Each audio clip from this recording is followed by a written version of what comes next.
Harihe, salutations to this sacred gathering, resembling the very form of the Supreme Lord. The very next day, after the sacred ritual was complete, Rama and Lakshmana went to their revered guru, bowed respectfully, and said, "O revered Vishwamitra, whatever command you give, we are prepared to obey. Please instruct us as you wish, and we shall fulfill it."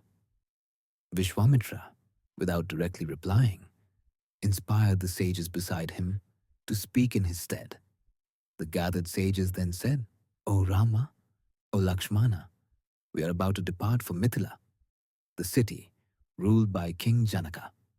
There rests an extraordinary bow, a miraculous relic entrusted to the sixth king, Devarata, during a sacred ritual by Lord Shiva himself. Daily, King Janaka worships this divine bow with sandalwood, flowers, and grains of rice. Nowhere else on earth is such a sacred bow to be found. Many kings have tried to lift the bow. Even the gods, the celestial musicians, the demons, and the spirits. None have succeeded in stringing or even lifting Shiva's bow. Not a single human has managed it either. In fact, the sages too downplayed human strength, saying, if gods and celestial beings could not string that bow, how could any mortal hope to? Rama, seeing the bow is one thing, but stringing it, well, that is quite impossible. The sages spoke thus and said, "We are all going to witness this sacred event. If you wish, you and your younger brother may come along as well. You'll have the chance to gaze upon that legendary bow." But notice something remarkable here. Vishwamitra himself did not mention this matter directly. He let the sages around him speak. Why did he choose to do so? When Vishwamitra was about to speak, there was a moment to mention King Janaka's vow that whoever strings the great Shiva bow would receive the hand of his daughter, Sita, in marriage. Even if Rama and Lakshmana, as noble Kshatriyas, had little outward eagerness, seeing such a legendary, divine bow.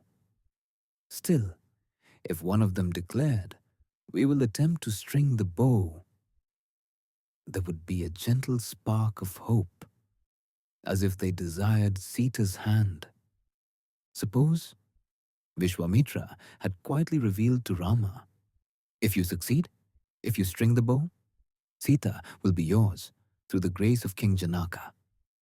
Then imagine Rama pausing, humbly saying, "Shouldn't my father, King Dasharatha, decide who my bride should be? Dear Guru, how could I choose my own wife? Is it right for me to lift this bow with such thoughts in my heart?"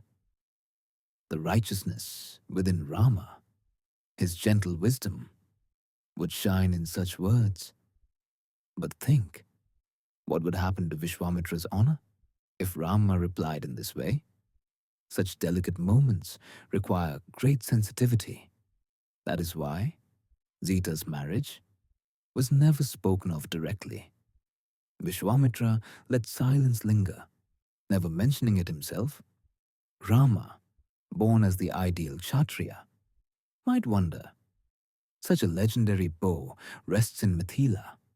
What need have we? We came here to protect the yagna. Father's command is fulfilled. Shall we quietly return to our palace, to the warmth of our home? If his heart was drawn to comforts, or inattentive to the rare glory of that bow, something precious would be lost. But Rama's spirit always seeks the sacred. With devotion and eagerness, he walks on alongside Vishwamitra. Beyond all, Rama understood a deeper truth. In this world, reading every book in the libraries cannot match the wisdom gained through gentle humility and surrender at the feet of the Guru.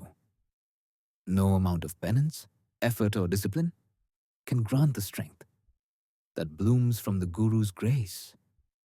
Only through Vishwamitra's blessings did Rama learn the sacred missiles, defeat Tataka and Subahu, and send Maricha far into the sea, guided by the power of mantras. His name was honored by the gods. His knowledge, weaponry, and reputation, all gifts placed in his hands by the Guru. In just a few days with Vishwamitra, Rama received immeasurable blessings. So when Vishwamitra prepared for Mithila, and through the sages softly suggested, Rama, Lakshmana, come along with us. Any hesitation, any refusal to join would not be fitting. Journeying beside the Guru is the highest respect and honor. Nowhere did Dasharatha ever say, when your duty is done, immediately return. Dasharatha entrusted his beloved son completely, offering him with full devotion. Only when Guru with gentle compassion says, Rama, your duty here is complete. You may return to Ayodhya. Only then should Rama seek blessings, then quietly return home. Before Guru gives such words, if in that tender moment when the sages invite him, Rama were to say, no, let me go back home, what meaning would there be in uttering, we await your command, let us do as you wish? Rama's words and heart hold no contradiction. As a disciple, he honors every aspect of tradition, always upholding dignity and courtesy. With Guru Vishwamitra, there is never any lapse, never any harshness. Instead, he speaks beautifully, deeply, with grace and warmth. That is why, regarding Sita's marriage, neither Vishwamitra nor the sages brought forward the topic directly. In truth, only Vishwamitra knew why the divine incarnation of Rama descended to this world. He understood the mystery that the supreme Narayana had come in the form of a human. A human, if he wishes to become truly powerful, must do so through the guidance and blessings of his Guru. All celestial weaponry, all divine strength must be received as a benediction from a master. Vishwamitra had already given Rama the entire wealth of his sacred astras. Yet, one thing remained for Ravana's end to come. Sita's wedding, a most pivotal event, must occur. Only if Sita's marriage happens, only if she is later taken, can Ravana's destruction truly unfold. For Rama and Ravana to become adversaries, there must be a reason, a powerful cause. Only after Sita's abduction, driven by fate, does that mighty reason arise that Sita's wedding must happen, and it should be Vishwamitra who brings it to pass. Before this, all rituals, Namakarana, Upanayana, sacred ceremonies, were performed under the guidance of Vashistha Maharshi. But now, Sita's marriage would come to fruition through Vishwamitra. If this had come to light, if talk of the wedding reached Rama, he might have said, shouldn't my father decide whom I should wed? Why should I look upon this matter myself? For Vishwamitra, such a question would have been a heavy blow. Such a profound Guru never reveals things hastily, never acts with shallowness. Every gesture, dignified, measured, lofty. That is why Sita's marriage is never mentioned directly. Right then, with complete joy and trust, following his Guru, what more could Rama wish for? What greater happiness could there be? The Yagna's protection in Siddhashrama was now complete. Secretly, Rama and Lakshmana wondered, will Guruji send us away? Their hearts were caught between a longing to stay and an urge to move on. As soon as Vishwamitra invited them to accompany him to Mithila, Rama agreed with full and shining happiness. Altogether, they set out. Vishwamitra even circumambulated the entire Siddhashrama.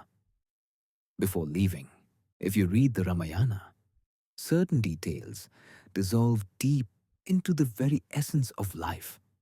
For example, whenever Rama saw a supremely sacred object, he would always offer pranam, doing pradakshina, before proceeding forward. Never would he leave without paying such respect, be it a throne, sacred grass, ceremonial seats, ritual vessels, fire altars, cows, or revered elders. Whenever such auspicious things appeared, Rama would circumambulate them, showing immense honor. This custom was not merely ritual, but an expression of the highest reverence. In the Mahabharata, when Arjuna returns to his true form after his time as Brihanala, he tells Uttarakumara, "Never drive my chariot so that my teachers, elders like Bhishma or Drona, are on my left. Let them always remain to my right, as a mark of respect." Even this, the meaning of pradakshina, Rama learned at the feet of Vishwamitra. In life, whatever the noble ones do, others will follow. The wise lead by example. Vishwamitra taught some lessons with words, others through his own actions. So, after bowing to Siddhashrama, Vishwamitra made his way onward. Like this, what did success mean to Vishwamitra? Not merely the completion of the yajna, for by then he had attained the rank of Brahmarshi. True accomplishment, true inner victory, was to fulfill the cosmic goal, to bestow all the astras, to the incarnation of the Lord, come to earth as a man. But outwardly, Vishwamitra never boasted, "I am the one who guides the avatara." Instead, he simply said, "This is Siddhashrama. My ritual is complete. I have attained success." And having bowed to the sacred ashram, he departed. With great courtesy, he sought the blessings of the forest deities. Ramayana, when read with heart, invites us to live with such devotion, respect, and reverence. Worshipping one's household deities with the same gentle honor can fill life with meaning. Whenever they entered a forest, they offered salutations to all presiding deities. Even the river goddesses were bowed to. At confluence points, every sacred spot received a prayer. Before setting out from the ashram grounds, Vishwamitra circumambulated, bowing with deepest reverence. Only after seeking the blessings of the forest spirits did Vishwamitra begin his journey. A wondrous sight unfolded. Not only did the Brahmins, nearly 100 carts full, follow behind Vishwamitra, but even the birds and wild animals dwelling in Siddhashrama felt drawn to his presence.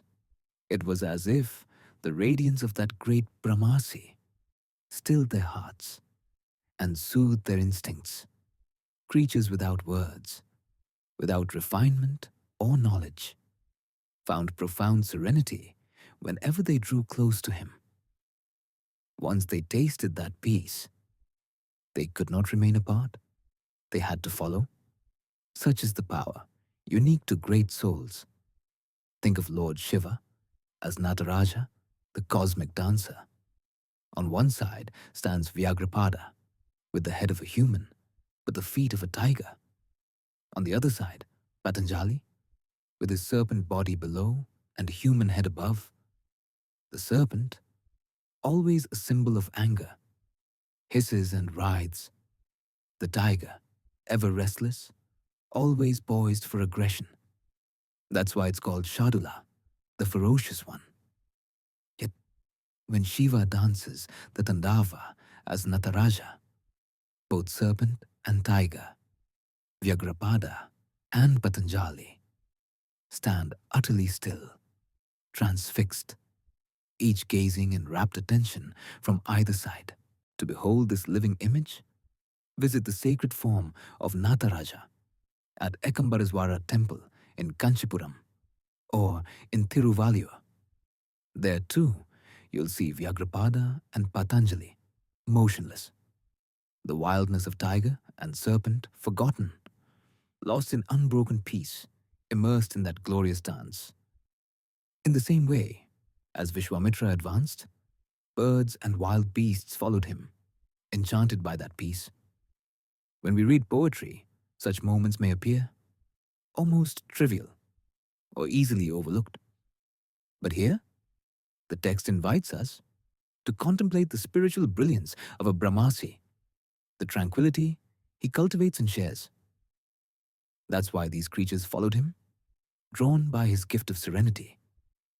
Yet, with a gentle gesture, Vishwamitra turned to them, saying, "No, my friends, your place is here. Remain in your own beautiful home."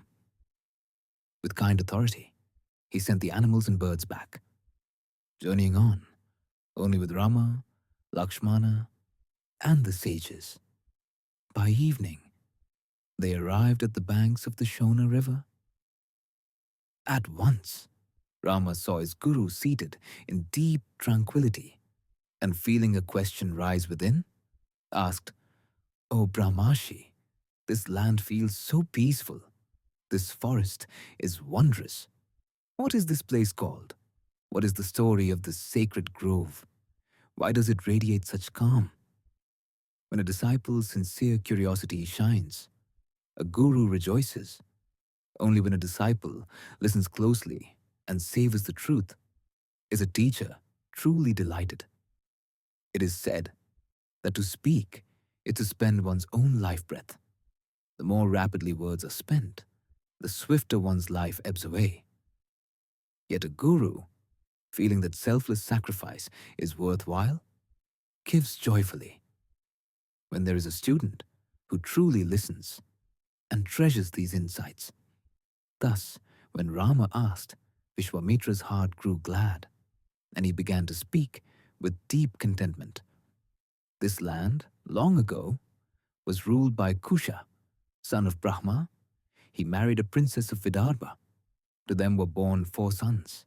The eldest, Kushamba, then Kushanaba, the second, and the story continues. Now the 4th son, Adhurta Rajasu, and the youngest, Vasuvu. Rama, the place where we now sit, is the very land ruled by Vasuvu. This falls in the region of Magadha. Rama, you see 5 hills majestically encircling us. The Shona River winds its way amidst these 5 hills. If one looked from above, it would seem like a garland of flowers has been placed around these hills. The river flows through them, just so, splendid and beautiful. Vishwamitra's way of gazing at nature, his metaphors, his style of storytelling. When you listen, it feels as though, without realizing, it sows seeds of poetry, creativity, and a spirit of gentle observation in the hearts of children. He describes the Shona River as if it were an ornament, adorning the spaces between the hills.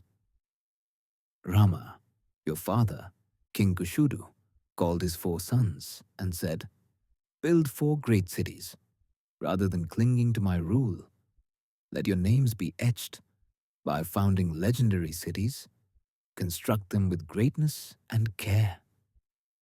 Building a city to thoughtfully create such a place. What an undertaking it is. We can only imagine.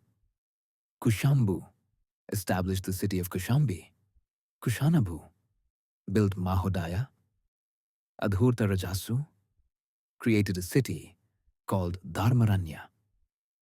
And Vasuvu founded Girivraja. Now, the 2nd son, Kushanabu, through the celestial Apsara, Kritachi, was blessed with 100 daughters. These 100 were the daughters of Kushanabhu. each raised with deep culture, devotion, and refinement. They excelled in music, the arts, and every graceful virtue. Their beauty and charm was celebrated. One day, while the sisters were enjoying themselves in a nearby garden, basking in youth and laughter, Vayu, the wind god, beheld them and said, "All of you, I wish to take as my wives. If you remain bound to earthly lives, your beauty will fade with time. But with me, as divine consorts, your youth, your radiance, will endure forever. Marry me." The 100 maidens, without consulting one another, with sincere voices rising together, responded at once. As Vishwamitra spoke, Rama listened, every sense alert, like a beloved grandson, carefully absorbing the stories told by his grandfather. Such was Rama's devotion to his guru's words. Whenever a lesson needed planting, Vishwamitra would skillfully sow it at just the right moment. Such was his wisdom. The maidens said, "O reckless Vayu, you have approached us directly, asking to make us your wives. You seek to free us from our father's care, granting us the right to choose. But do not ask such a thing.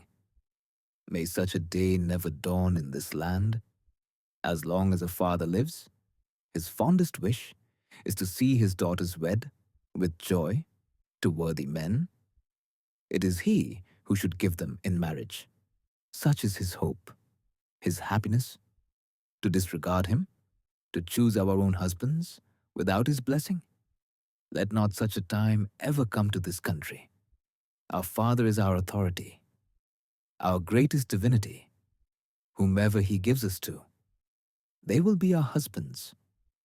If you wish for us as brides, do not ask us. You must approach our Father. Only he has the right to make this choice for us. Not we, nor you. Our beauty and nature, our virtues, have pleased you, O Vayu. But for these 100 daughters, the choice must rest with their father. If you wish to marry us, then ask our Father for our hands in marriage. That is how it must be. But if you choose instead to bypass him, asking us directly, ignoring his authority, and if we, neglecting our Father, respond with our consent and wed you, what custom could be more unrighteous than this? May such a day never arise. We do not agree? Ask our Father." These words filled Vayudeva with intense anger. He possessed a strange power. The Ramayana says, he is formless, yet moves within all bodies. We all have physical forms, but Vayu, the wind god, can enter us without a form, moving through us as air. Air, though present, is invisible. As a presiding deity, he has a subtle body, but in truth, wind travels within us, formless. Only when prana, the vital wind, moves well within, does health and liveliness remain. If the wind withdraws or ceases to move, the body becomes like dead wood, stiff, lifeless. That's why, after one passes away, if you lift the legs, they move as one stiff piece. The subtle wind, having left, leaves the body rigid. Vayu, feeling rejected because the maidens refused him and sought their own freedom, entered them with a force that weakens from within. Suddenly, all the young women bent low, their bodies crippled. They fell to the ground, unable to walk upright, and began crawling inside the palace. Their father, seeing his 100 daughters suddenly crawling on the floor, was astonished. "My children, what has happened? Why are you so unwell?" he asked. They told him their story, everything that had occurred. Hearing this, their father said, "Why you behave so disrespectfully toward you? Yet you all possess the fruits of your tapasya, penance, Why did you not curse Vayu in return? They replied, Father, the power of penance is meant only for uplifting the soul, not for abandoning self-control and inflicting pain on others. If another does wrong, and we cannot control our own anger, what difference is there between us and them? That is why we practiced patience, Father. We chose not to curse him. Kushanaba rejoiced. Overjoyed, he said, Adornment, my daughters, is not precious jewelry, nor ornaments. The greatest and truest ornament, one that surpasses all others, is patience. Vidura says in the Mahabharata, speaking to King Dhritarashtra, no matter the suffering or grief, whoever perseveres, controlling both word and emotion, never letting anger slip past the lips, that person truly shines, adorned by the light of patience. True form and real beauty belong to those who possess this quality. So here, Kushanaba said, charity may be great, but none surpasses the gift of patience. There is no sacrifice greater, no truth deeper, no glory nobler, no duty holier. Patience is the very root of Dharma. All the world rests upon it. If strength grows, patience too must increase. If strength grows but patience fades, then such strength brings only ruin, not good. Anger, when not controlled, becomes the cause of so much destruction. If, at every small upset, one lets loose a curse, what will become of our hearts? That is why forgiveness is the highest dharma. All the world is upheld by patience and forbearance. Mother, it is through patience that this universe stands strong. That is why, for the actions you have done and for the patience you have shown, I am overjoyed. These little episodes in the Ramayana, each one sparkles. Balarama listened intently to the wisdom uttered by Brahmachari Vishwamitra. What greatness lies in the word patience. To be patient, to remain composed in the face of suffering or anger, that is the mark of a true person. But if we cannot hold fast and we act rashly when faced with hardship or rage, there is little greatness in that. No matter how difficult or how fierce the anger, the one who can persist in patience is truly a noble soul. This is what Rama, listening in his youth, would practice later in life. In every situation, in every test, the self-control and patience he showed illuminates his greatness. Across the ages, even as the yugas pass, people would worship Rama for the dignity and patience passed to him by his guru, Vishwamitra. Through these stories, gently instilled every noble virtue into Rama. Now, the father of the girls, Kushanaba, pondered how to free his daughters. This detail is found beautifully in the Ramayana. In a young girl's life, before marriage, she must grow, find a worthy husband, and be blessed with good children. Fathers and brothers guide her in many vows and fasts. After marriage, the mother-in-law and father-in-law continue these traditions. It is curious. What does a girl pray for first? She asks, let my husband be good. Let my father-in-law be kind. Let my mother-in-law's house be harmonious. Then, only after these, does she pray for her childhood home, and almost never for herself. This is the greatness of this lineage. Such is the crowning glory of Indian womanhood. Whoever can save these suffering sisters, not the husband alone. For such a worthy husband to arrive, there must also be a great and virtuous mother-in-law, one who recognizes the value of these girls, who says in her heart, may these girls come to me as my daughters-in-law. without such a mother-in-law who will truly welcome them? Who then has given birth to such a son, one worthy of these women as his bride? That's what Kushanaba pondered.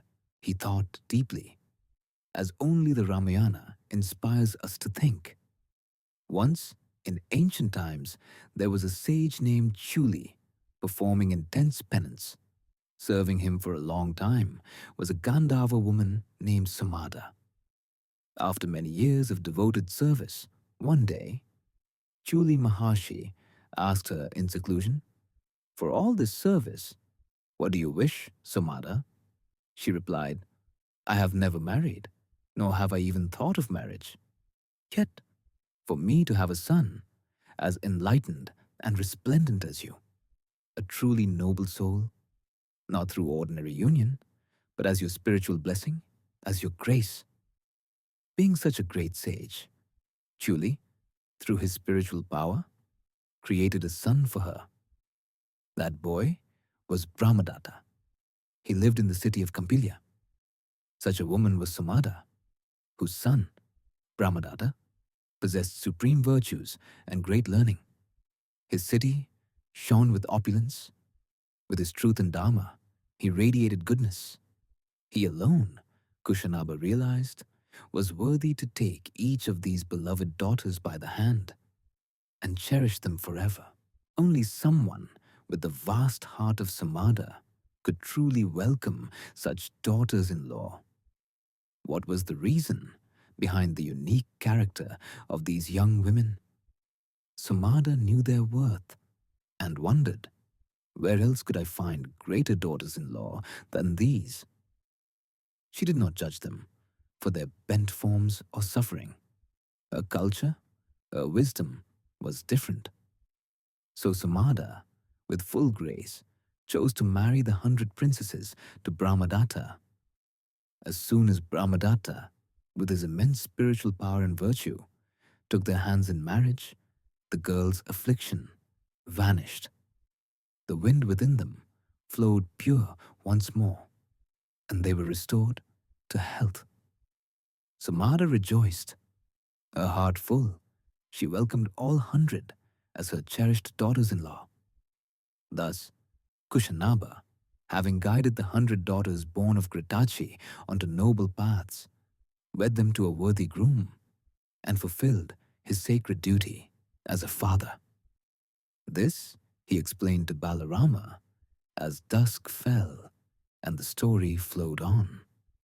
Rama listened deeply, understanding what it truly means to enter a married life, not as a seeker of pleasure, but as a person of dharma, of virtue and spiritual strength. The stories reveal how one should live, how a mother-in-law should treat her daughters-in-law, what it means to welcome a wife, and what it means to uplift her, to honor her, to cherish family dignity. Rama learned through every word how patience gives birth to greatness, how the most exalted souls became who they are, the immense wealth of meaning woven into the very institution of marriage. After this, Kushanaba gave his 100 daughters away in marriage and prayed for a son.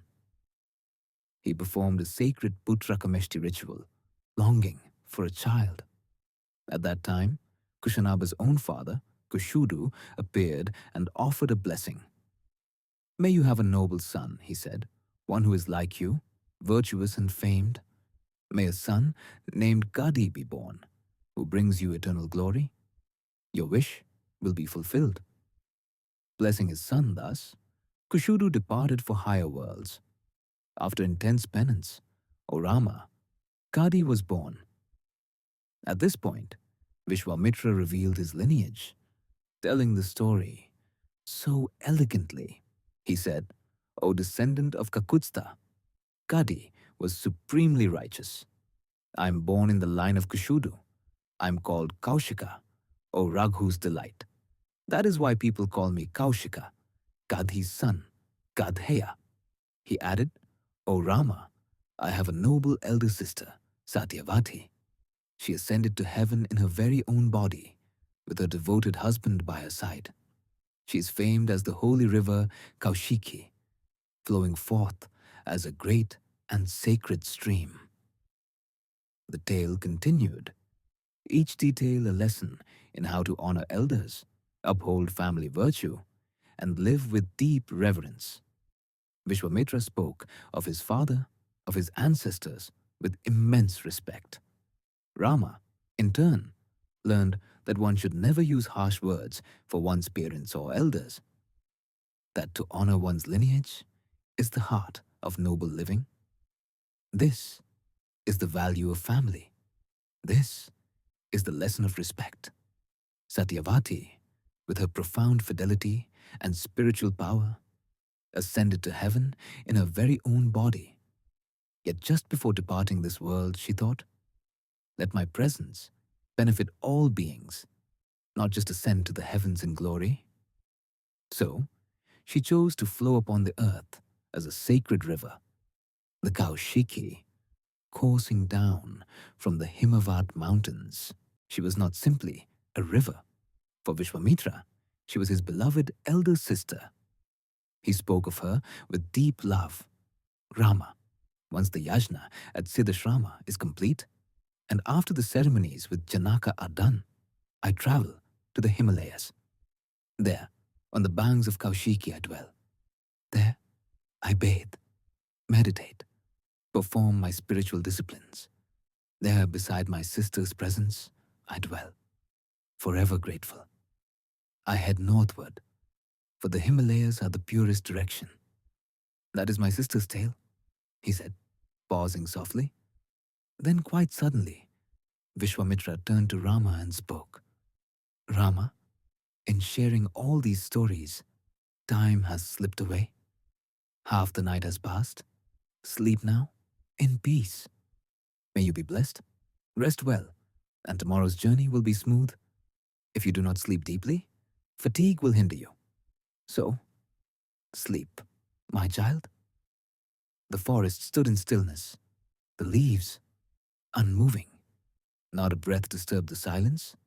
All the wild creatures, the birds, the animals, they too nestled quietly in their places.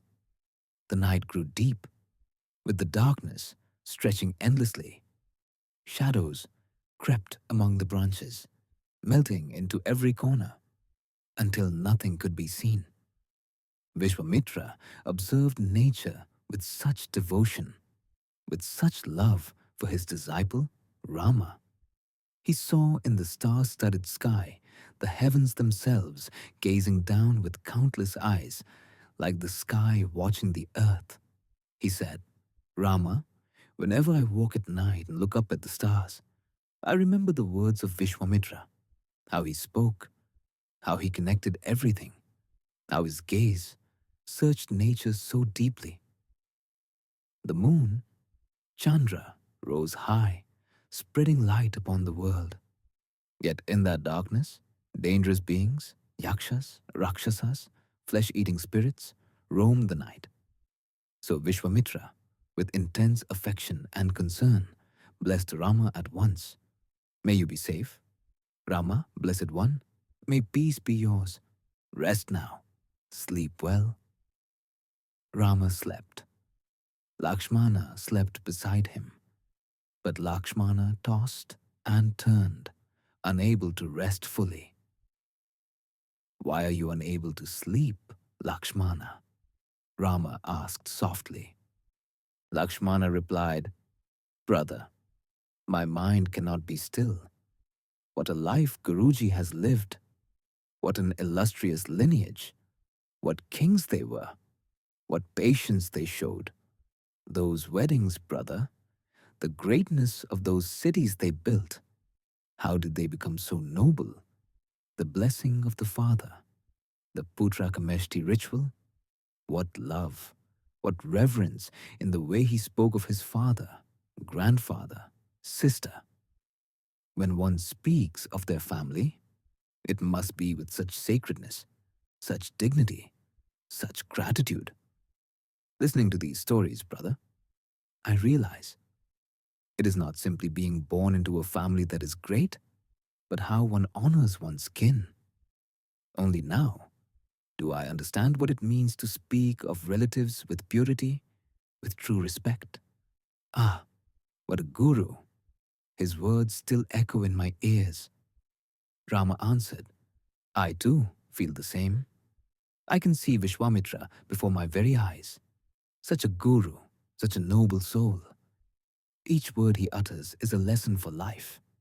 He teaches us by the very way he lives. How should we live? This is the meaning of life. That night, Rama and Lakshmana, filled with wonder, lay awake, their eyes open, pondering each teaching, every story Vishwamitra had spoken, inspired, amazed. Letting these teachings settle deep in their hearts, they rested, dreaming perhaps of how to become great souls themselves. The greatness of Rama's noble character in the Ramayana springs from the presence of his extraordinary guru, Vishwamitra. Such is the power of a true teacher. When the moment demands, his words shine like jewels. The next day, they set out, journeying toward the sacred Ganga. As they approached the banks, preparing to cross, Rama turned to his guru and asked, O Brahman, they say this river is wondrous. So many magnificent legends thrive upon her banks. What is the glory of the Ganga? Why, at the slightest mention of her name, do hearts across the world awaken? Just to utter, Ganga, Ganga, Ganga is enough, people say, to free one from terrible sins. Rama's humility sparkled. Guruji, only those noble souls like you know these truths. Please, would you tell me the story of the Ganga? I requested with great eagerness. His guru rejoiced at this loving inquiry, launching into the tale with enthusiasm. He began by recounting the story of Shanmuka's birth and the descent of Ganga, the Ganga Avatarana. He narrated, once Lord Shiva, the great ascetic, the blue-throated Mahadeva, married goddess Parvati anew. What does it mean for the primal couple to marry again? As the very source of all families, Shiva and Parvati together are the primordial pair, nature and spirit, inseparable from the very beginning. Each is uniquely suited for the other, each one the fruit of the other's tapasya. Their love and union fulfill the wishes of devotees. May the blessings of both, radiant as the crescent moon, fill the heart with bliss. In these ancient times, Parvati and Shiva had always been destined companions, able to easily grant any devotee's desire. Yet, why did Shiva once more marry Parvati? In a previous birth, she took form as Sati, born to Daksha Prajapati, because Daksha's longing, through penance, was to have her as his daughter. She was named Dakshayini, to glorify her father. In truth, whenever a daughter is born in any home, she is none other than the Divine Mother herself. That is why parents perform Kanyadan, offering their daughter as a gift, with the spirit of seeing her as divinity incarnate. In many forms, this mother has returned again and again, as Haimavati to the Himavat, as Bhargavi to Brigu, as Lakshmi to Akasharaja, as Padmavati to Akasharaju, as Sita to King Janaka, as Pavati to the Mountain King, as Dakshayini to Daksha. Though she appears in countless births, as the daughter in many houses, in every incarnation, her supreme chastity remains unbroken. She is ever and only the consort of the Divine Lord. Shankaracharya, in the Soundarya Lahari, praises her thus, Shiva Shrangara Adra. When approached with an attitude of masculine pride, the mother's eyes may flare with wrathful fire. But when one sees her as one's very own mother, compassion, and boundless sweetness blossom. So the mother came as Dakshayani, daughter of Daksha Prajapati. But when Daksha, blinded with pride, forgetting humility, acted unworthily, she left her body, teaching her father a lesson, only to be born again as Haimavati, the daughter of Himavat, and once more unite with divinity. Parvati was born as the daughter of the Mountain King, and once again Lord Shiva married her. After their wedding, the divine couple spent thousands of celestial years in joyful play. Their sacred union and sports continued on and on for ages. During this time, all the gods, led by Brahma, gathered and began to wonder.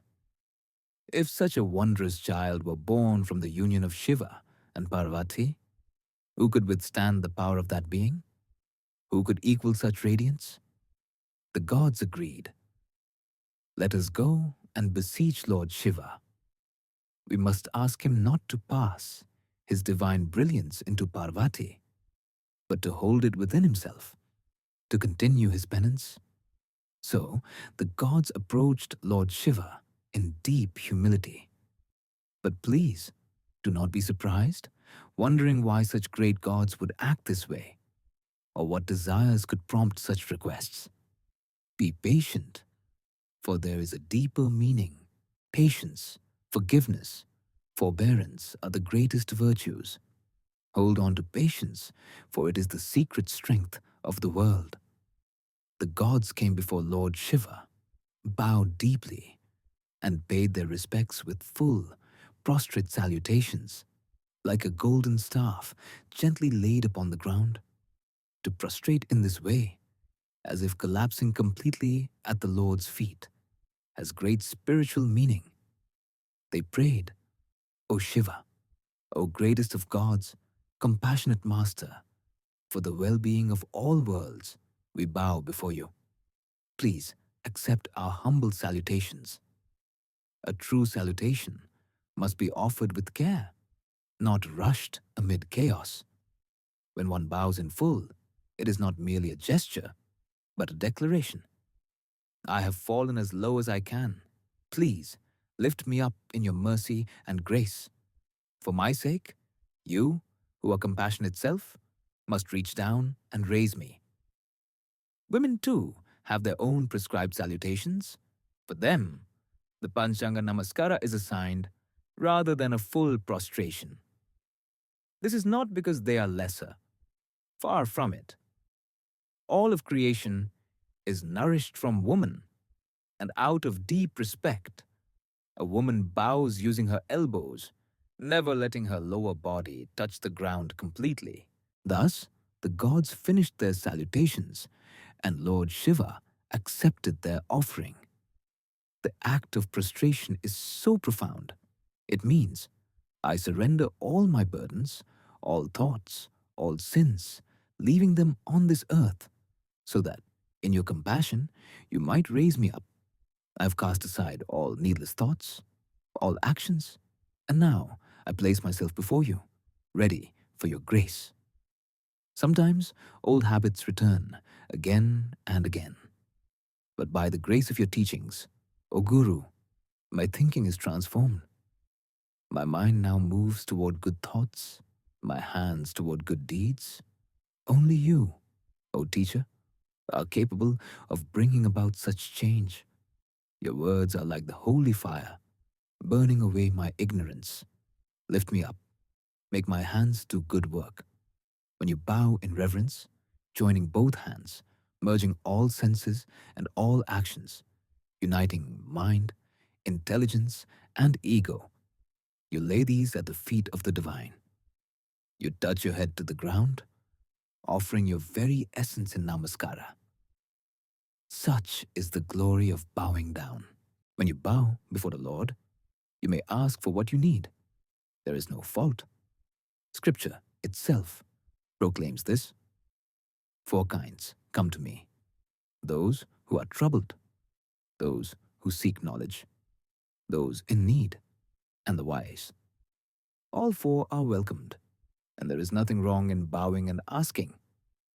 But when you bow to your parents, the scriptures say, never ask for anything. Why? Because you are never separate from your parents. Such a thought should not even arise, especially the mother. If something unhealthy grows in your body, the doctor removes it and shows it in a jar. See, this came from your mother's womb. Even that piece is never truly separate. The bond with the mother, though the navel cord is cut at birth, the bond of the heart is never broken. The child is always a part of the mother. That debt can never be repaid. As for the father, his debt can be repaid only through a sacred ritual. Pitruruna remains until you fulfill your duty. But Matruruna, that debt, will never be cleared in this world. So, when you bow to your parents, you must never ask for anything. For, if ever needed, they will offer even their bodies just to keep you safe and happy. Only a mother in this land will bless her child. May my life be transferred to you. May you live long, even at the cost of my own years. How unjust to ask something of such a mother, and a father, the embodiment of sacrifice, like Shiva himself, even in dreams, wishes only that his son should surpass him. May my child be greater than I. May he achieve what I could not achieve. If ever my child outshines me, I will gladly accept defeat. Such are parents. What can you ask of them? Do not ask. When you bow before the divine, do not ask for boons. First, always request that your prayer be accepted. Only then, state your wish. Ramayana teaches us this sacred etiquette. If you offer something, first, ask that it be received with love. Express why you give, with a heart full of devotion. The greatness lies as much in the spirit of the give as in the act itself. Thus, the gods bow to Mahadeva, Lord of mercy, for the welfare of all worlds. We offer our salutations. Please accept our bow. Grant us your grace. O God, what must be done? The gods said, your radiance sustains the universe. Let it rest within you. Don't allow it to flow into Parvati. Instead, continue your penance, content in the path prescribed by the Vedas, with Parvati by your side. Why did the gods plead so earnestly? They wished for the welfare of all three worlds. O Lord, for the good of the universe, please keep your divine brilliance within. Let it rest in your own radiance. So they prayed. Thus Shiva is called by that sacred name, Sada Shiva. The Vedas, in the Panchabrahma mantras, declare, he is the Lord of all wisdom, the ruler of all beings, Brahma, Shiva. May eternal Shiva abide with me. Sada Shiva is spoken, not just Shiva, because despite such intense pleas, he always says, may you be well, may you be happy, I will do whatever you wish. Only one with such limitless compassion can be called Sada Shiva. Even as the gods asked, who will carry this surging, overwhelming power? The brilliance you have stirred within. It was too dazzling, too vast, too intense. Who could possibly hold it? Only one came to mind, Mother Earth herself. For just as she endures pain and joy alike, accepts all, from her children's refuse, their misdeeds, and even the last embrace after death, so too can Earth bear any burden. She is the patient one, the ultimate sustainer. Let the Earth bear Shiva's radiance, the gods agreed. So, Lord Shiva shed his energy upon the Earth. Like a drop of oil expanding in water, the brilliance flowed everywhere, across mountains, forests, rivers, and oceans. But the earth trembled, unable to hold it. This power is too fierce, too intense. I cannot keep it. I must release it, she cried.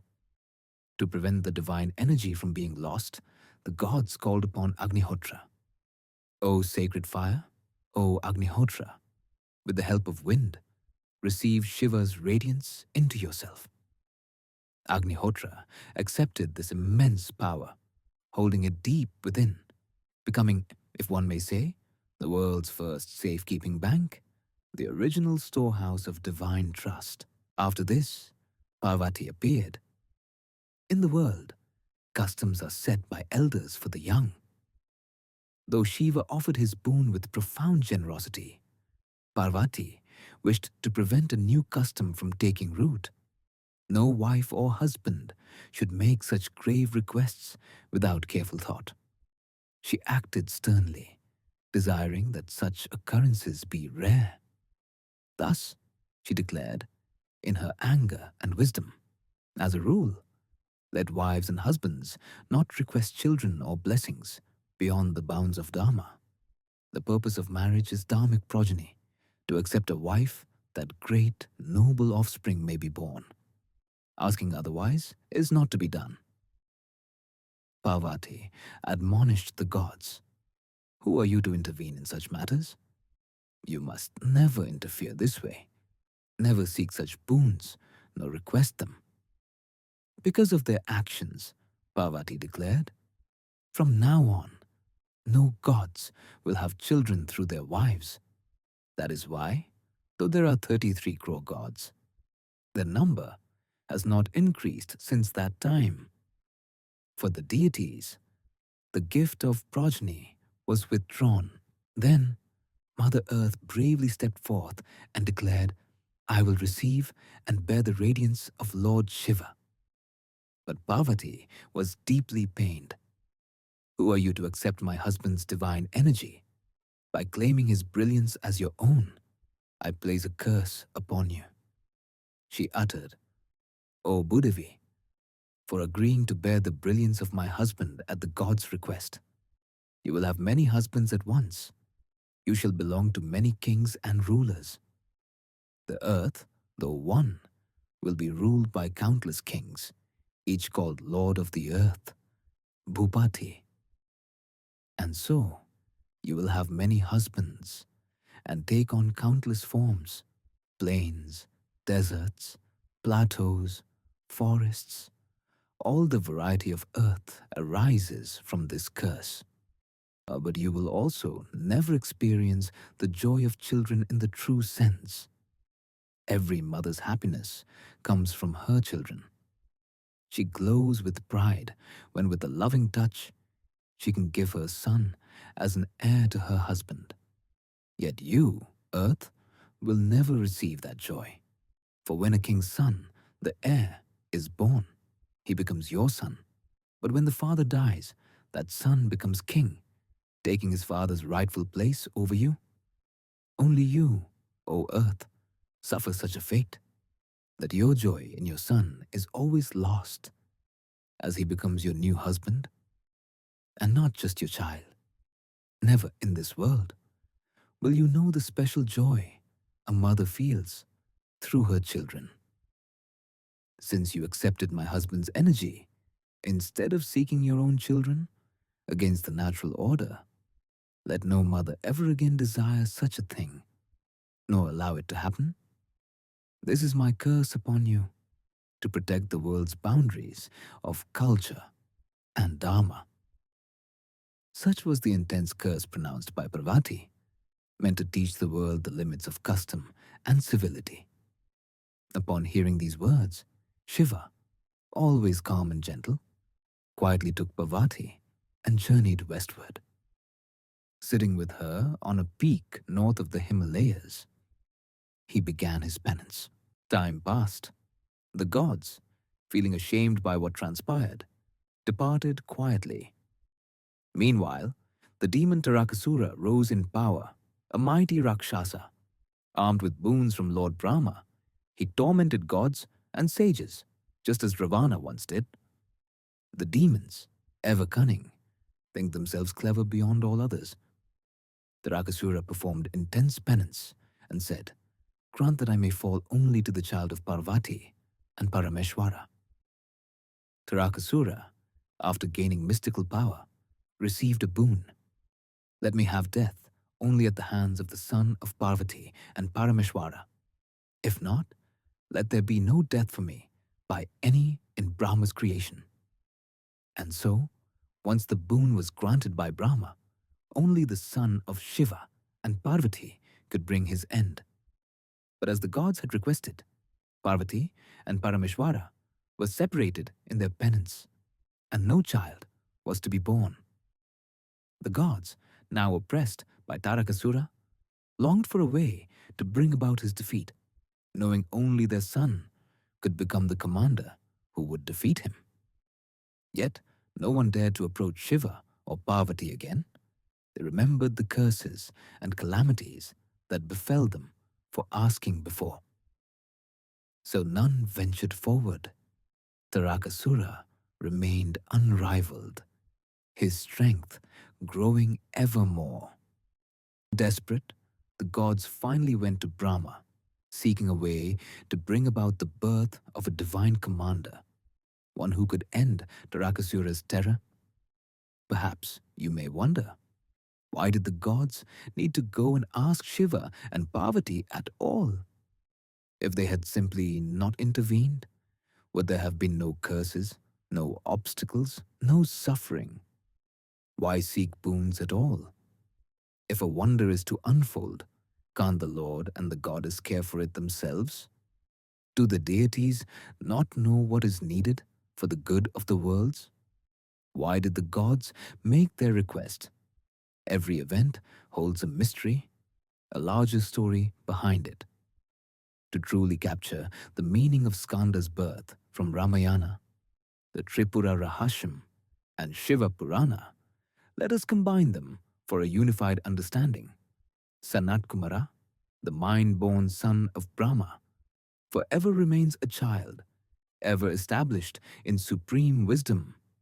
He is constantly absorbed in Brahman, ever blissful, knowing no second thing exists except the all-pervading consciousness. One night, unexpectedly, he had a dream. He saw himself as a divine commander, destroying demons. He wondered, why am I, a knower of Brahman, fighting demons? Destruction belongs to the gods, to those touched by rajas. It does not befit one established in pure knowledge. Why did I see this dream?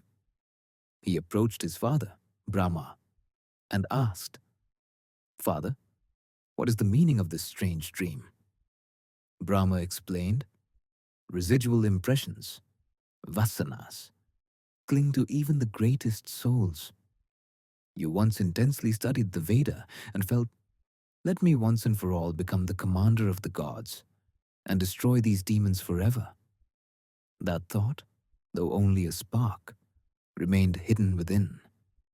After much sadhana, you attained Brahman, but the past impression surfaced as your dream. Sanat Kumara, thus enlightened, understood.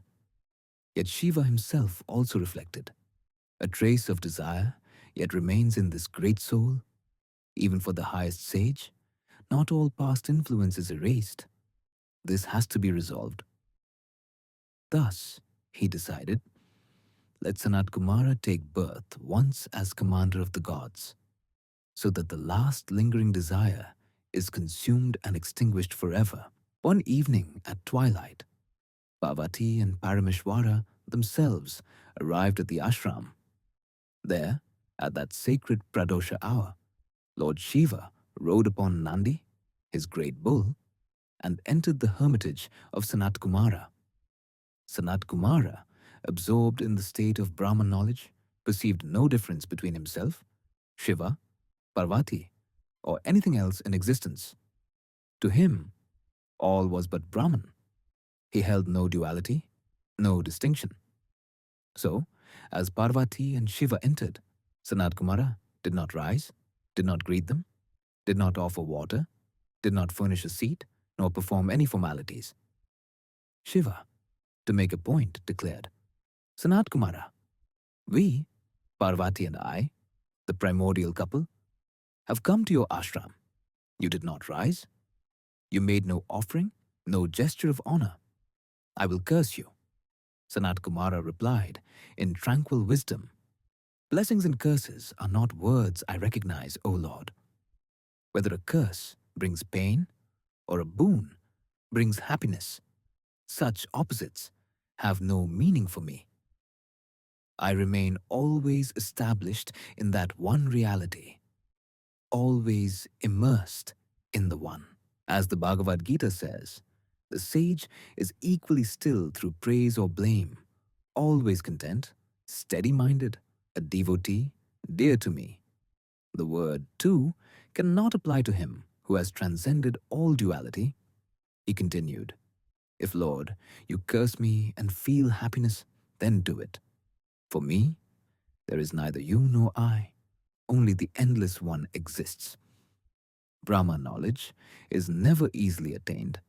Hearing of such joy and detachment, even the wise are awestruck. Shiva, feeling delighted at Sanat Kumara's deep realization, offered him a boon. It brings delight to see you so established in pure knowledge. I will grant you any boon. Ask for what pleases you. Sanat Kumara answered, Just now, you spoke of cursing me. Now you offer me boons. For me, joy and sorrow, boons and curses are but the same. But if it pleases you, do what brings you contentment. Shiva replied, O wise one, though a mere child in appearance, you are a child of my very mind and a master of Brahma knowledge. Will you accept a boon from me? Sanat Kumara finally said, Lord, will you become my son? Shiva smiled. Yes, for you, I shall indeed become your son. At this, Parvati was startled. What is this? You say you shall be only his son, not mine. We are the primordial parents together. The child should belong to both. Shiva reassured her, O mother, do not fret. Even for the ancient primal couple, womb carrying is not easy. I cannot re-enter the darkness of the womb, hanging head downward once more. But I will, without fail, become your son as well.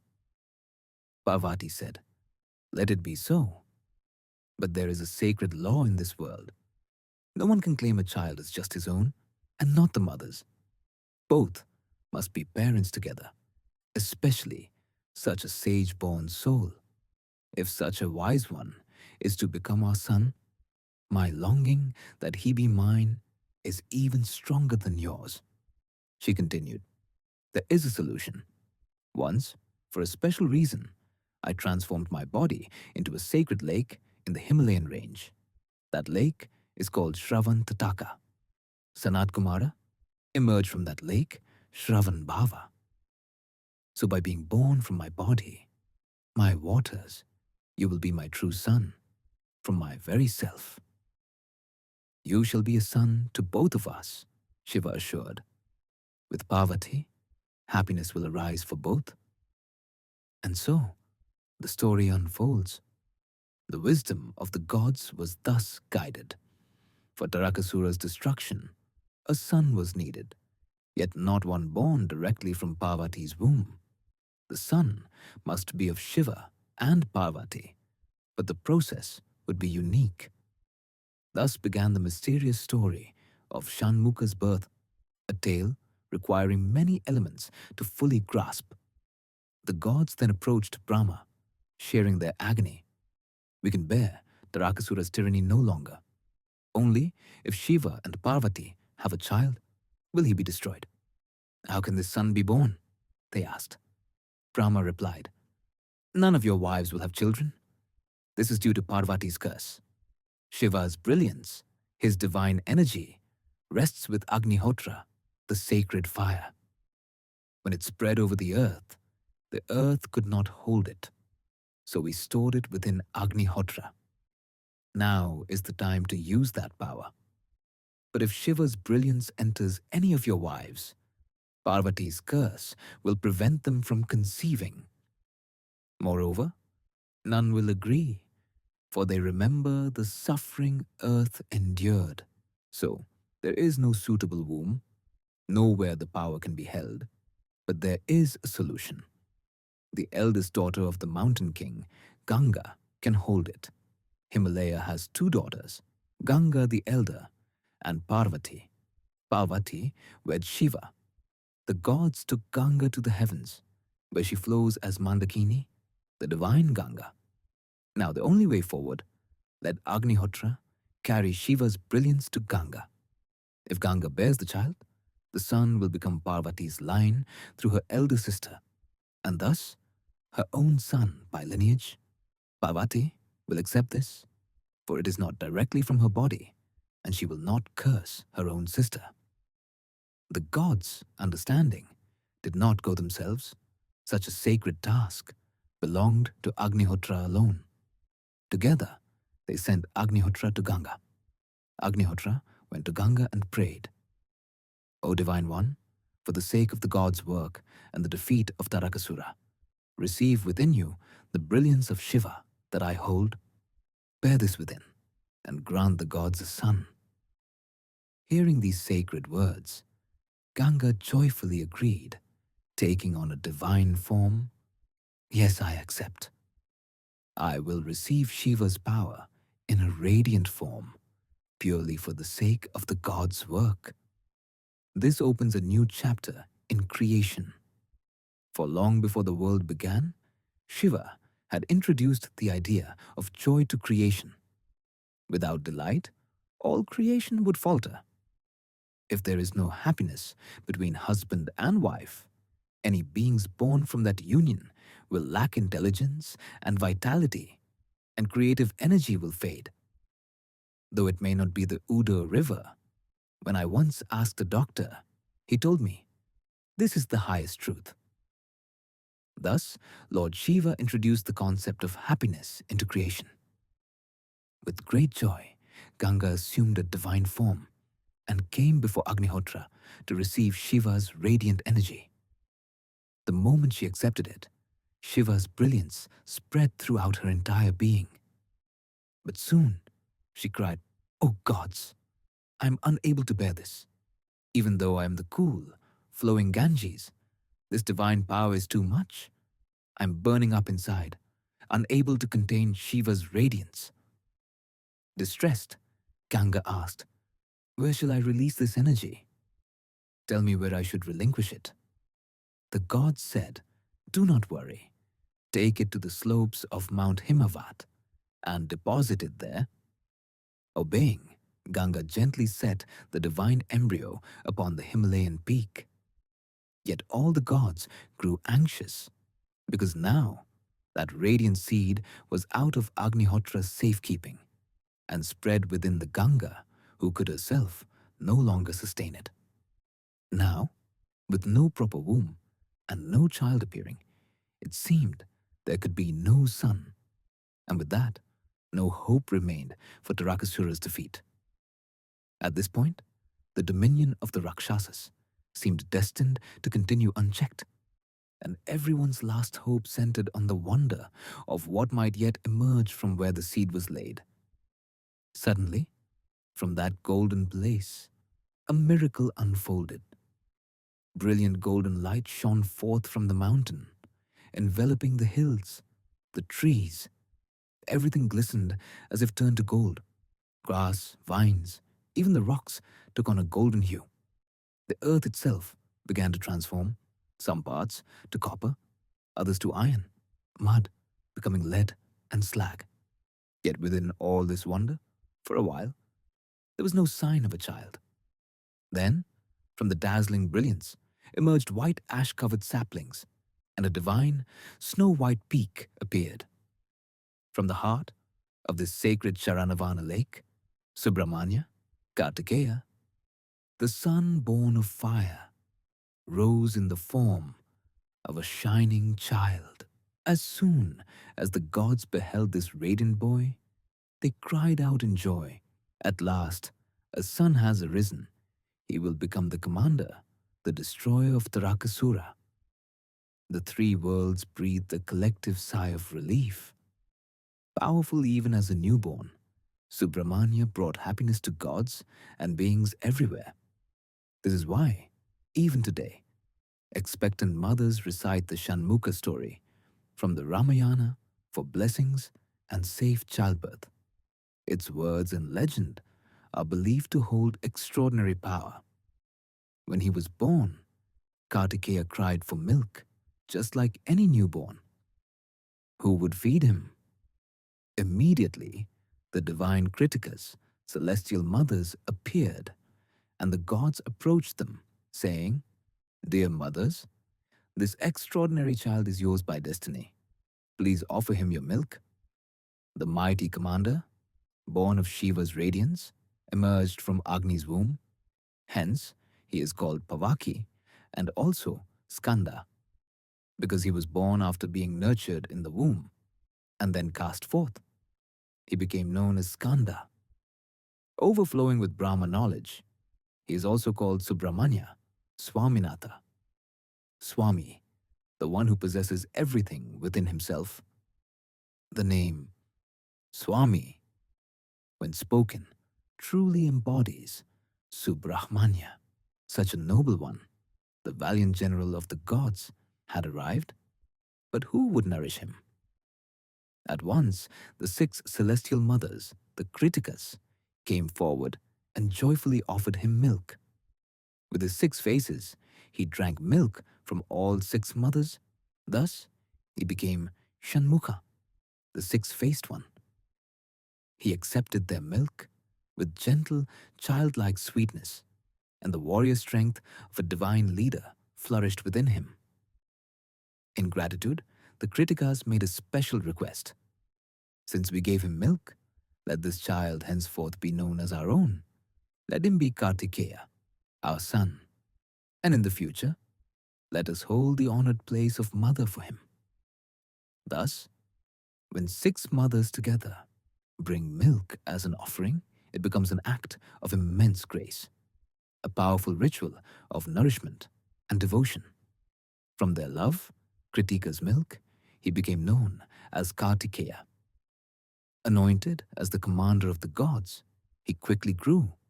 Drinking milk for just one day, he then reached his youth and set forth to vanquish the army of Rakshasas. He destroyed Tarakasura, restoring peace and prosperity throughout all the worlds. Even now, as Devasanapati, Subrahmanya continues to receive the devotion and reverence of all. In the Ramayana, Valmiki proclaims, Kumara Sambhavash, Kaiva Danya, Punyastathaiva Cha, Bhaktashka Ya Kartikeya. Whoever is a devotee of Kartikeya shall be blessed with long life, sons and grandsons, and attain the grace of Skanda's divine presence. It is rare for sage Valmiki, anywhere in the Ramayana, to speak directly of the fruits one receives by simply hearing a story. Yet, for this tale of Skandotpati, the story of the birth of Kumara, he gives a clear blessing. Kumara Sambhava, the sacred story of Kumara, the child of Parvati and Parameshwara.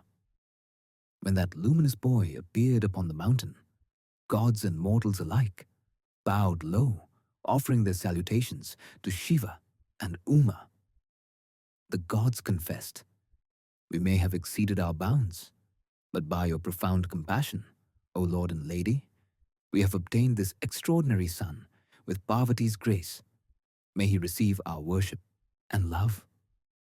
Thus, the Kritikas and all the gods, hearts full of joy, reverently worshipped the boy. The story of Kumara Sambhavam, this marvel of Shanmuka's birth, so inspired the great poet Kalidasa that he composed his own work by the same name, drawing directly from Valmiki's Ramayana. Valmiki declares, "Whoever tells or hears this sacred tale, even on a Tuesday sacred to Subrahmanya, accrues immense merit and blessing, a story to be cherished by all who revere the Lord with devotion. Whoever is a devotee of Subrahmanya Swami will be blessed with long life, children and grandchildren, and dwell always in the blissful presence of Skanda. One who is devoted to Subrahmanya at the end of this life attains the world of Skanda, the realm of Subrahmanya himself. Such is the power and grace of Lord Subramanya that even his own father, Lord Shiva, experienced unparalleled joy from his son. Once, Subramanya was residing on Swami Malai as a great knower of wisdom, clad simply in a small loincloth, meditating on the mountain. Lord Shiva himself approached and asked, "You seem to speak the meaning of pranava, the sacred syllable Om, with great clarity. O wise one, tell me, what is the true meaning of pranava?" All wisdom, in fact, flows from Shiva. He is the source himself. Yet, such a father wishes to hear the highest truth articulated so beautifully, so profoundly, from his own son. Subramanya replied, "Father, there is a tradition in this world. The one who explains must sit above, and the listener below. The one who teaches must not sit below the one who receives wisdom. Kindly sit lower, and I will ascend and speak from above." In this respectful, gentle way, he explained the meaning of pranava. When he finished, Lord Shiva marveled. "Though I have spoken of pranava's meaning so many times, never have I realized it in this way. You have spoken with such insight, better than even myself, the repository of all wisdom. You have brought me the honor of being outdone by my son. Nothing can bring a father more happiness than this, to be surpassed by his own child. Defeated by your wisdom, I have found my greatest victory. How proud I am to have a son like you." Thus, Subrahmanya is the son who gifted his father profound spiritual realization. And that is why he is so revered by the devoted. He receives every devotee with boundless compassion. There is a hidden Shiva Lingam behind the main temple in Tiruchendur. Behind the sanctum, you will find a small shrine housing a Shiva Lingam. When Shankaracharya stood there, a stotram poured out from his lips, effortless, spontaneous, inspired by Subramania's special grace. He spoke in the poetic meter, Bhujanga. Bhujanga, like a serpent moving over rocks, is a rare and skillful poetic form. Its sound is subtle, flowing, not easily mastered. Many of Shankaracharya's poems use Bhujanga and Shikharini. For example, Sharada Bhujanga, Prayata Ashtakam, and Subrahmanya Bhujangam are among his most famous. To create verse in Bhujanga metre, one must possess both poetic prowess and deep insight. Why is Subrahmanya called Bhujanga? Not for being an ordinary snake, but because the upward moving serpent signifies vital force transformed into ojas, the spiritual radiance within. When the force within a person rises rather than falls, it brings about true brilliance. That too is Subrahmanya's form. Shankaracharya composed his sublime words at the Shiva Lingam's sacred site. He bowed, and without effort, the stotram blossomed from his mouth. Na janami shabdam, na janami shatham, na janami padyam, na janami gadyam. The very first verse reveals the essence. I do not know words. I do not know their meaning. Only the radiance of the six-faced Lord shines within my heart and spills from my lips, illuminating all.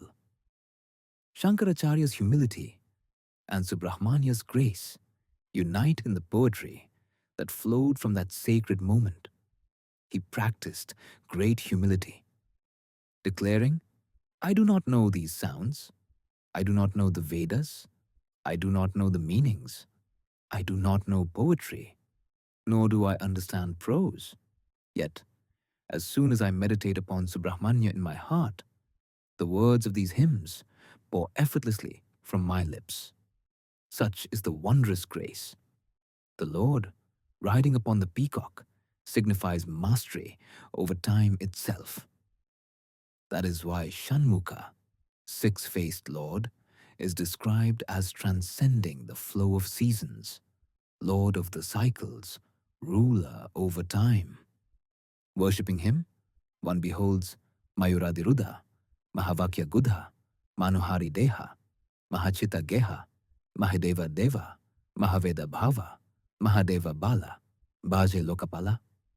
Even as ocean waves lash the shore at Tiruchendur, this place holds profound significance.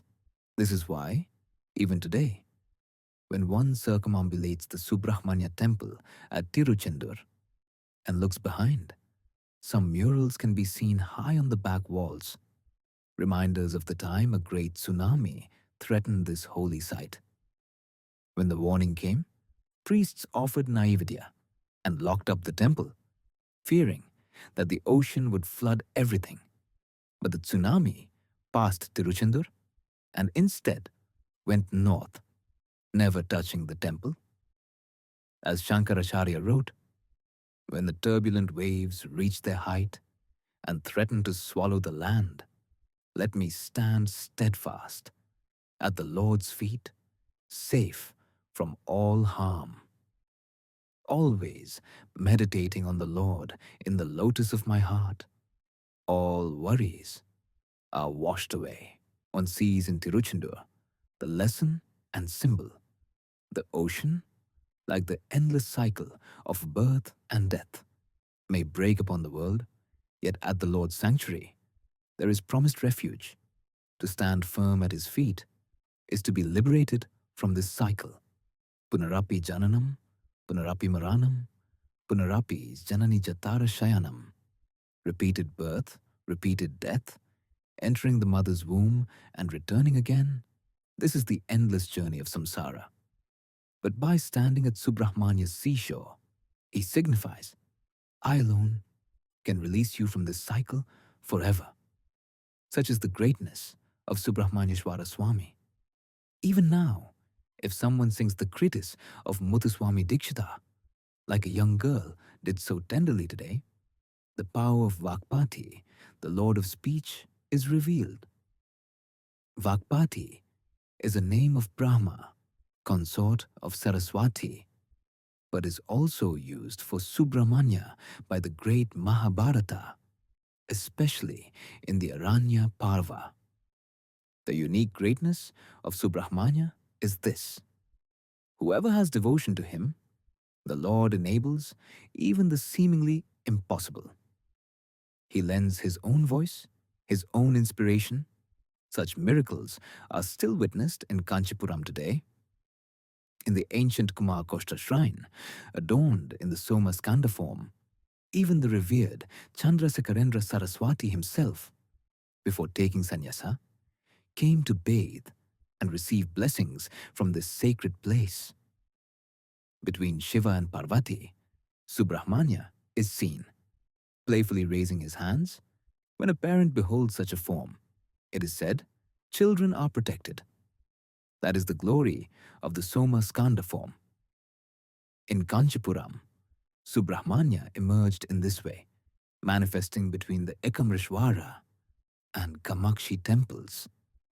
At the shrine, known as Kumar Koshta, there, an acharya named Kachi Kachayappa Shiva Dikshita, not a poet or prolific writer, was given priestly duties. Though he had never written any grantha before, in deep faith, he devoted himself to the worship of Subramanya. One day, during his prayers, Subramanya spoke to him, translate the entire Skanda Purana into Tamil. He hesitated. The Skanda Purana is vast. How can I write it? I barely know Tamil. Subramanya assured, you need not worry. I will make you speak and write. You simply begin. The very first verse, Subramanya himself dictated, placing it into his hand, and told him to write it down. Once the work was underway, Subramanya continued to inspire and guide, with Kachayappa writing as if possessed. When the composition was finished, an unveiling was arranged. inviting all the scholars of Kanchipuram for a Grantha Avishkarana Sabha. The erudite scholars assembled to debate its quality. When Kachayappa introduced the work, he read out only the second verse. "Read the first verse," they demanded. "I did not write that," he said. "If you didn't, then who did?" they challenged. "It was the Lord Subrahmanya himself," he replied.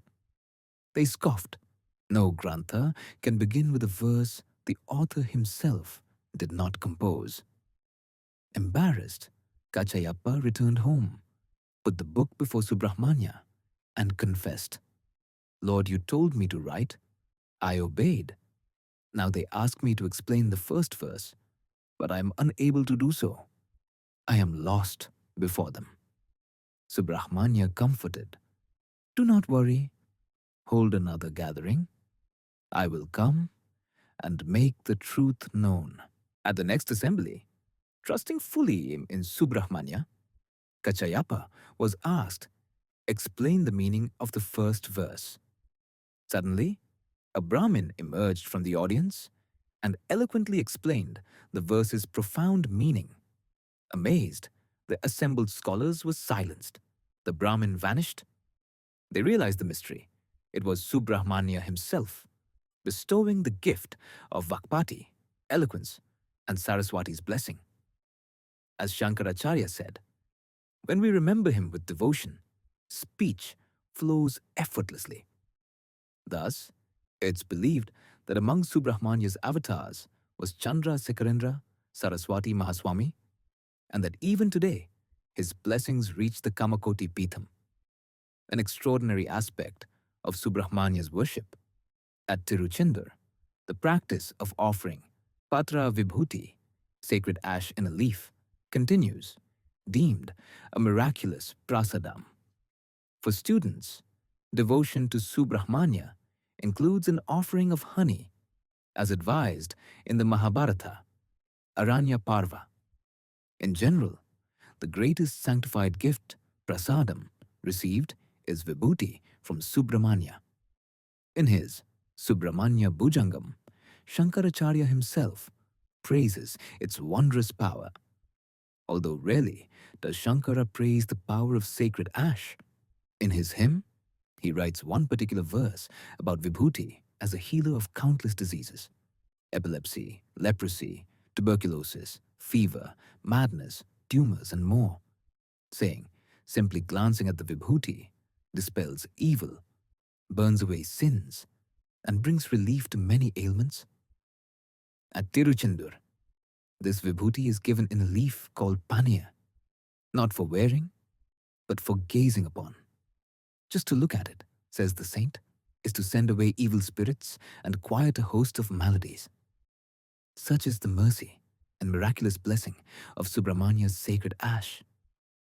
In the hymn, it is said, just a glance at the sacred leaf vibhuti of Subramanya dispels diseases like leprosy, consumption, urinary disorders, fever, insanity, tumors, and all great illnesses.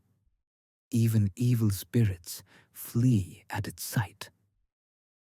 Such is the miraculous power of Subrahmanya's prasadam.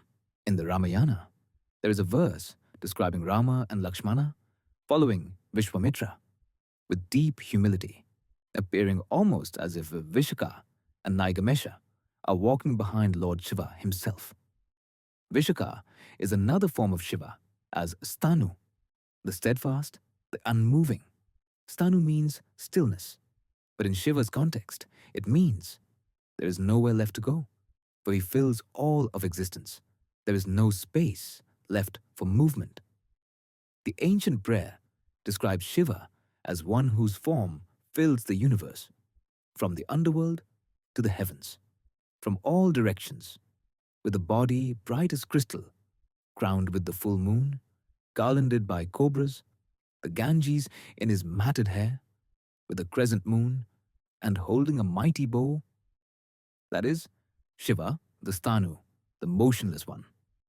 A dry leafless tree often symbolizes Stanu, yet Parvati is present as Apana, The one without leaves, Vishaka, as a branchless form, is Subrahmanya, the child born from the cosmic stillness of Shiva and Parvati. Thus, we see the cosmic family Stanu, Shiva, Aparna, Parvati, and Vishaka, Subrahmanya. At birth, Balasubramanya is depicted alone, without Vali or Devasena beside him. On the very day he is born, he is crowned commander of the gods. The greatness of Balasubramanya is that he subdues all negativity within us and encourages our virtues. He is always a child, always quick to forgive, loving, and full of grace. Why is he called Balasubramanya? Children have a beautiful quality. They forgive and forget easily. Imagine, while in conversation, a grandson runs up, begging, "Grandpa, please peel this fruit for me." The grandparent, busy, passes it to his daughter-in-law, saying, "Take him inside. I'm busy now." The child storms off, angry, muttering, "Grandpa didn't help." But soon after, all is forgotten. He returns, and Grandpa lifts him in his lap, plays with him, and tells him a story. The child forgets the hurt, and love flows again. This is the grace of Bala Subramanya, the forgiving child god, forever ready to welcome us back. Bala Subramanya is worshipped in his smallest child form, holding the trident. That trident is the very Shakti of his mother, the Divine Mother's power embodied in her son. The beauty of Bala Subramanya is utterly captivating. His radiance is the beauty of all the mothers of the gods, and just as Shiva is supremely handsome, so is his son. Today, we celebrate the Kumara Sambhavam, the birth of Shanmukha, Bala Subramanya. The Kritikas, 6 celestial mothers, bring him milk as an offering, accompanied by the sounds of auspicious music. The deepest spiritual mystery, however, is in the ritual of the final Hati, Arati, during worship.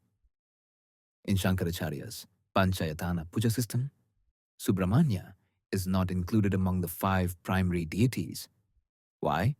Because the very first flame lit and the last light offered in Hati both symbolize Subramanya.